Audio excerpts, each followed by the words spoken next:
अच्छा जी, हमारी कोई क्लास मेंशन नहीं है, रिमाइंडर के लिए बता रही हूँ। ना ये 1 क्लास है, ना ये 2 है, ये ना 3 है, अप टू सोन, ना 8 क्लास है, ना 9 है। ये स्लो लर्नर की क्लास है जिसमें बेसिक्स से स्टार्ट किया जाता है काम। और बेसिक्स से स्टार्ट करने का मतलब है कि जो आपकी बेस वीक है उसको मजबूत किया जाए, स्ट्रॉन्ग किया जाए, और उससे आगे वाले लेवल आपके लिए आसान हो जाए। और आप लोग चूँकि ओवर एज स्टूडेंट हैं, बड़ी एज के स्टूडेंट हैं, तो समझाने में थोड़ी सी ज़्यादा स्ट्रगल करनी पड़ती है। बच्चों के लिए माइंड छोटे होते हैं, उनके लिए कम स्ट्रगल करनी पड़ती है। कि चूँकि आपने भी कल को इंशाल्लाह इस मकाम पे आना है कि आप दूसरों को काम करवाएं, पढ़ाएंगे, तो उसके लिए बताया कि इतनी एनर्जी बड़ों के लिए ज़्यादा होती है और वही एनर्जी छोटों के लिए कम होती है। ठीक हो गया। तो हम पहले कर लेते हैं पिछले लेसन को रिवाइज और फिर चलते हैं नए टॉपिक की तरफ। तो हमारा पुराना जो था टॉपिक पिछला, वो था सेंटेंस को अरेंज करना, रीअरेंज सेंटेंस। अरेंज क्या था कि अरेंज क्या करना, सेंटेंस को अरेंज सही करना। खास एक नाम बताया था, सही नहीं बताया था। उसको एक लफ्ज बताया था, उसका मतलब ऊपर लिखवाया था। नहीं लिखवाया था। ये अरेंज कहाँ लिखा हुआ देखें अपना, उसको अंडरलाइन करवाया था। ये इधर इस लाइन में अरेंज कहाँ लिखा है, सबसे पहले लिखा है, उसको सर्कल करें और उसके ऊपर लिख लें तरतीब। तरतीब याद रहेगा।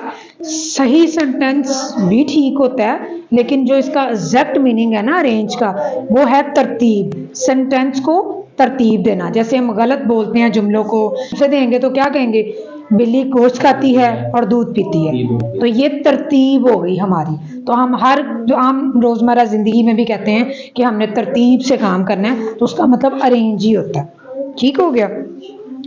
अगले लेसन की तरफ चलते हैं। अगला पेज टर्न करें। जो सबसे ज़्यादा इम्पोर्टेंट था सेंटेंसेस के अंदर, तो वो बड़ी लेट उसकी बारी आई है। उसके ऊपर लिखा हुआ है नाउन। बड़ी अहम चीज़ है ये हमारी इंग्लिश के अंदर कि नाउन क्या है। ठीक है, नाउन। नाउन ठीक है। बेसिकली इसका उर्दू में जो मतलब, जैसे हमने अरेंज का लिखा था तरतीब, तो नाउन का मतलब है इसम। उर्दू ग्रामर में आपने पढ़ा था कि इसम क्या चीज़ होती है, तो इसम का क्या मतलब हमने पढ़ा था, नाम। Very good. जब दोनों चीज़ें साथ चलती हैं तो फिर ज़्यादा जल्दी अच्छी समझ आ जाती है। मोस्टली टीचर अगर इंग्लिश का पीरियड है उसे सिर्फ इंग्लिश में ही बोलते हैं, तो लाजिमी बात है बच्चों को समझ नहीं आती। और आप हमारा नेक्स्ट इन फ्यूचर में हमारा मुस्तकबिल हैं, पाकिस्तान का मुस्तकबिल हैं, तो आपने वो सारी ज़ुबान सीखनी है जो अपने से छोटों को देखेंगे कि उसको किस तरह समझ आएगी। ठीक है, हमने उस तरह से ये। अब आप सोचेंगे कि भाई मैं क्यों ऐसे सीखूं, मैंने तो कल को नहीं पढ़ाना। नहीं पढ़ाना, अपने घर में पढ़ाना है बहन भाइयों को, अपने आने वाली नस्लों को पढ़ाना है, अपने भाई के बच्चों को, बहनों के बच्चों को, अपने बच्चों को। तो नस्ल तो खराब हो गई ना। तो आप मेन जो फीमेल होती है ना, वो घर का मेन हेड होती हैं, वो ठीक होती हैं तो पूरी नस्ल ठीक होती है। तो ठीक, अगर उनको आता होगा तो वो नेक्स्ट उसी तरह समझाएंगे। आप बहुत ज़्यादा नहीं पढ़ेंगे, कम पढ़ लेते हैं, तो कम से कम अपने बच्चों की बेसिक क्लासेस को बहुत अच्छा करवा पाएंगे। इस तरह अच्छा करवाएंगे कि उनको हर चीज़ सिखाएंगे। जिस तरह टीचर स्कूलों में, ट्यूशन्स में टू द पॉइंट पढ़ा देती हैं, आप उस तरह नहीं पढ़ाएंगे, क्योंकि उसके पीछे एक बहुत बड़ी वजह होगी। आपके सामने जो टीचर खड़ा है उसने आपको टू द पॉइंट नहीं पढ़ाया, उसने आपको हर चीज़ को गहराई से पढ़ाया। ठीक है, उसने आपको इस उम्र में, जबकि आप लोग 15 साल 20 साल के हैं, इस उम्र में आपने पढ़ना स्टार्ट किया, तो हमने बच्चों वाला स्टार्ट नहीं किया। हमने इस उम्र में रहते हुए बच्चों वाला पढ़ा भी, और अपनी बॉडी लैंग्वेज भी सीखी, अपने मैनर्स भी सीखे। हमने बच्चों से ज़्यादा काम सीख लिए। तो इस तरह आप अपने बच्चों को भी एट अ टाइम बहुत सारी चीज़ें सिखा सकेंगे। चूँकि कहते हैं अपने टॉपिक की तरफ कि नाउन था इसम, तो नाउन का मतलब है किसी भी चीज़ का नाम। सबसे पहले ऊपर डेफिनेशन देख लें ज़रा बुक पे। ठीक है, noun is the name of person, place and thing. कि नाउन जो है वो किसी शख्स का नाम, किसी जगह का नाम, थिंग का नाम। हमने इसमें कितनी चीज़ें सीखी, प्लेस जगह, ठीक है, पर्सन शख्स, कोई भी हो सकता है, मेल भी हो सकते हैं, फीमेल भी हो सकते हैं। थिंग, अब जहां जहां ये लफ्ज है उसके ऊपर आप इसकी उर्दू लिख लें ताकि ये अच्छी तरह समझ में आ जाए। बोर्ड से कॉपी करना बहुत बड़ी महारत का काम है, इसलिए बोर्ड को देखना, बोर्ड से देख के लफ्ज़ को ढूंढना और उसकी आई कांटेक्ट से उसकी चीज़ को फॉलो करना, ये बहुत मुश्किल काम होता है और माशाल्लाह बहुत अच्छा आप कर लेते हैं, इसलिए फिर नेक्स्ट प्रोसीजर आसान हो जाते हैं। हो गया? अच्छा, हमने पढ़ा नाउन का मतलब इसम है, इसम का मतलब नाम होता है कि ये नाम है किसी भी चीज़ का। अब कौन सी चीज़ों के नाम है ये? चीज़ों के नहीं है खाली, प्लेस। अब आपको ये लिख लिया ना आपने, तो आपने कोशिश करनी है कि जब हम रिवाइज करें तो आप इसको मुझे इंग्लिश में ही बताएं ताकि आपकी ज़बान जो है वो रवाना हो जाए कि नाउन क्या होता है, इसम को कहते हैं। नाउन में कौन सी चीज़ें होती हैं? प्लेस, पर्सन और थिंग। थिंग्स किया करें क्योंकि एक चीज़ कभी भी नहीं बोली जाती, थिंग्स होती हैं। हम अक्सर कहते हैं ना चीज़ों को कहते हैं, तो फिर हम लिखते ही वो हैं जो हमने पढ़ना है। इन चीज़ों के नाम को हम नाउन कहते हैं। अब आ जाएं जनरल, अपनी बुक को बंद कर दें, अब बुक का काम ख़त्म। इसमें जो चीज़ें हम बाद में पढ़ेंगे, हमने अब चीज़ें ढूंढनी हैं। अब आप बताएंगे मुझे वन बाय वन, ये प्लेस पे किसका नाम लिखेंगे, क्या नाम होगा? एग्जाम्पल में लाहौर, वेरी गुड। आगे मुनीबा, पर्सन में क्या लिखेंगे?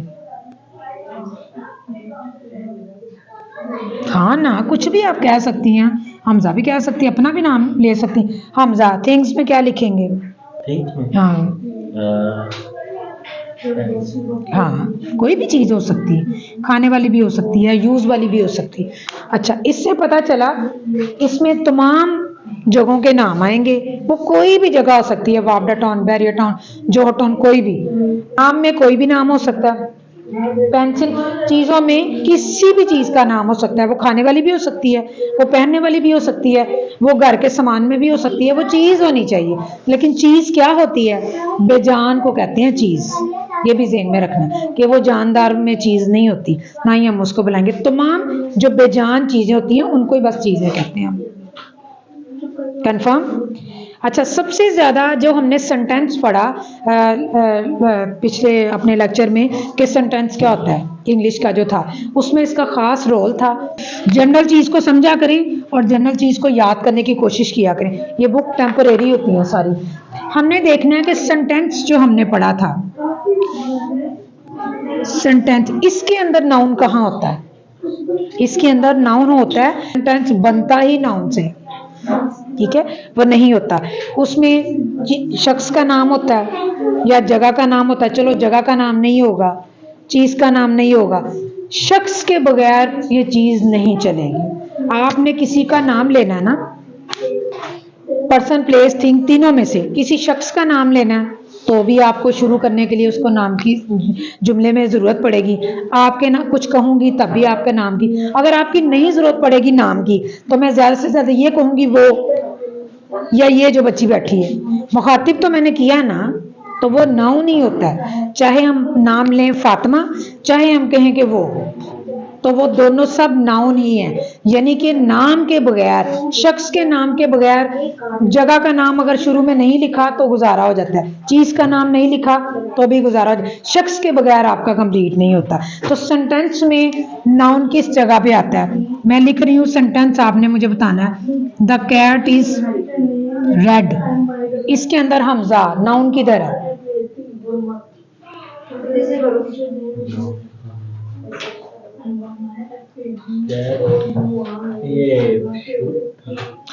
सोचें भाई।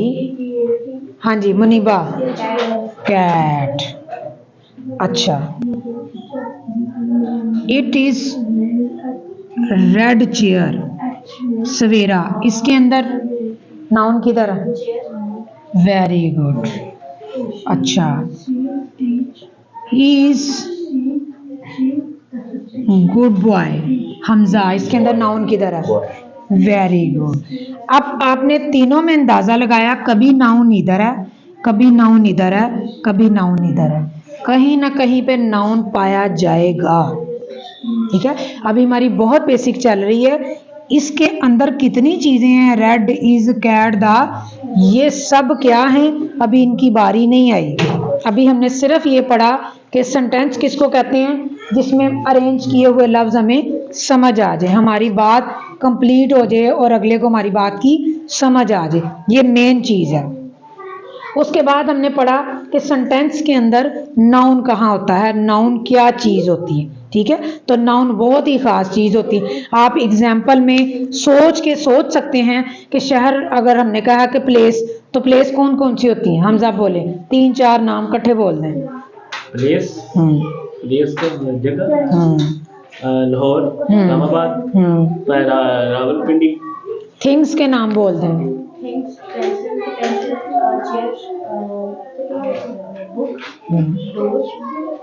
मुनीबा, पर्सन के नाम बोल दें। जहाँ लिखा था देखें पर्सन के ऊपर क्या लिखा हुआ है, शख्स। अब नहीं खोलना आपने इसको। हाँ जी, नाम बोलें डिफरेंट। ठीक हो। अब सोचने की जरूरत क्यों पड़ी, सोचने की जरूरत क्यों पड़ी, इसलिए पड़ी कि चले आपने पहली बार तो पढ़ा, ठीक है, लेकिन जिस तरह आपको समझाया जा रहा था आप मेंटली एक्टिव नहीं, आधी सोच कहीं चली गई और आधी सोच डाइवर्ट होगी, जिस वजह से वो प्रॉपर नहीं समझ आया। सवेरा ने फौरन रिप्लाई किया क्योंकि सवेरा पूरा फोकस करके मुझे देख रही थी। हमजा ने भी काम फोकस किया, आपने भी काम फोकस किया। जब चीज़ बुक की होती है तो बुक का ख्याल रखते हैं, जब बुक की चीज़ खत्म हो जाए, वाइट बोर्ड शुरू हो जाए, तो बुक को भूल जाया करें, छोड़ दिया करें बुक को। बार बार रिपीट इसलिए करवाया जाता है, आप लोग मुख्तलिफ अपनी जॉब से बिजी होते हैं, यहीं पे रिपीट हो जाए, यहीं पे याद हो जाए। ये नहीं कहा जाता कि नाउन जो है पर्सन प्लेस थिंग्स को कहते हैं, बेटे कल आपने ये पेज पढ़ के आना, ऐसे तो मैंने कभी नहीं कहा, ये तरीका ही नहीं होता। तो आपको जो काम करवाया जा रहा है उसको आपने वही फोकस करना है कि आपको बोर्ड पे करवाई जा रही है, पूरा ध्यान बोर्ड पे